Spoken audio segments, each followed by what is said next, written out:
That sound effect from the movie Psycho that we all know, like the and I brought that knife down on my arm, and I was able to stab myself, and like this smile comes out. I mean, it must have looked like the Joker from Batman, where I had just this crazy, deranged smile. But I've been able to cut the skin. I can do this. I can get out of here. Except the knife touches something hard inside my arm. The bones. And I know I'll no sooner be able to cut through the bones than I would be able to carve through that rock. Even though now I'm so willing to take the probability of death through amputation over the certainty of death and just staying there. These are the relative choices that we come to. I hit bottom in that moment. And very shortly after, I felt a release.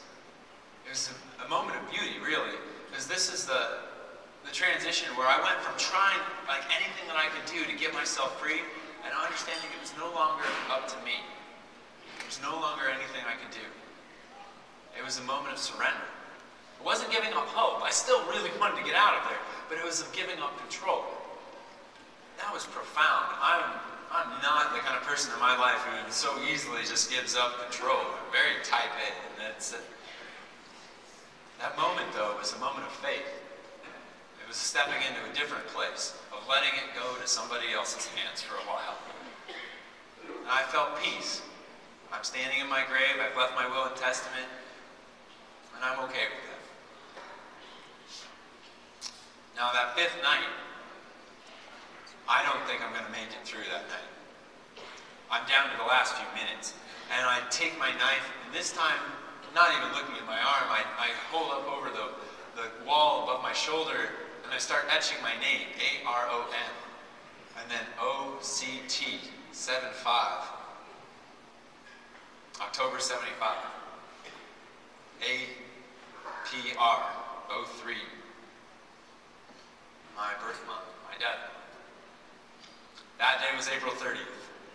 I wrote APR. Even though by midnight it would be May, I didn't think I was even going to make it that long. Now, as it got dark that night and I wrote RIP over top of that, I actually did make it to midnight. And then I had to consider this yet another irony. Like, well, what do I do? Scratch that out?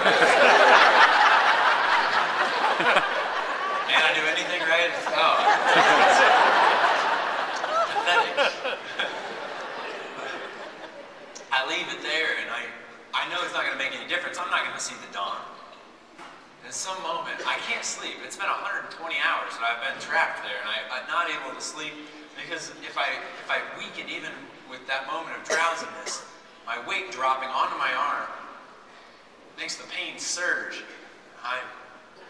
It jolts me back up. But despite the canyon,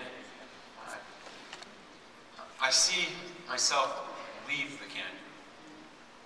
And if any of you have ever had one of those kind of dreamlike, surreal, I mean, maybe an out-of-body experience like this, but you, like these eyes, like watching from behind my own head as I can see myself step aside from the boulder. I mean, here, it's the next slide. I'm still trapped. I'm still there. The rock on my arm. It's not orange juice. In the Camelback, by the way, it's, if you think you're having a bad day, you know, at least you didn't have to drink your own urine, right? So,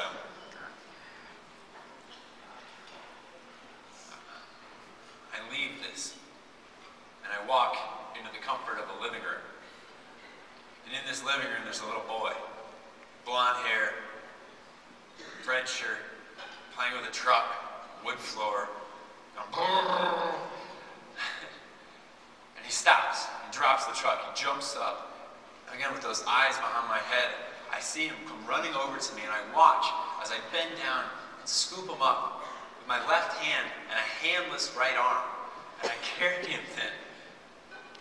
As he looks into my eyes, his beautiful blue eyes, I realize, this is my future son. His exclamation it's good to see you. I'm glad you're home. Can we play now? Oh, everything changed in that moment.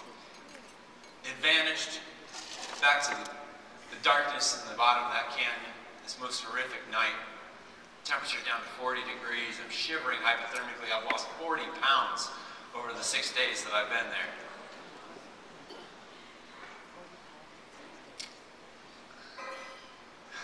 And yet that little boy, he told me I was going to get out of there. I was someday going to see him. And I made it through to the next dawn. That dawn that I was convinced that I wouldn't see. 9:30 comes, 10 o'clock, 10:30. In a moment, on that morning, May 1st, with this boiling up of energy and excitement, I realized I've been framing it all wrong. Stuck not so much by the boulder, but by the knife in this question, how can you cut your arm off with a knife that's too dull to get through the bones? And then finally, it's like the riddle is solved, and it's, you don't have to cut your arm, cut the bones. You can use the boulder here. Use the boulder. Break your bones. That's it. That's it. I start shouting, that's it. And this smile comes to my face. It was not revulsion, not apprehension, no reluctance. It was with excitement, euphoria, ecstasy even. I drop myself down and I push against that rock. Pah! That top bone in my arm snaps. This smile gets even bigger.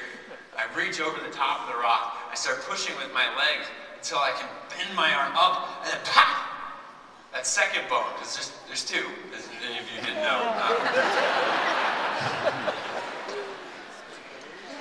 This smile, oh, it's beaming from my face. I look at my watch, 10:36. Here we go, Aaron, you're in it now. I reach for my knife. I put the tourniquet on. An hour.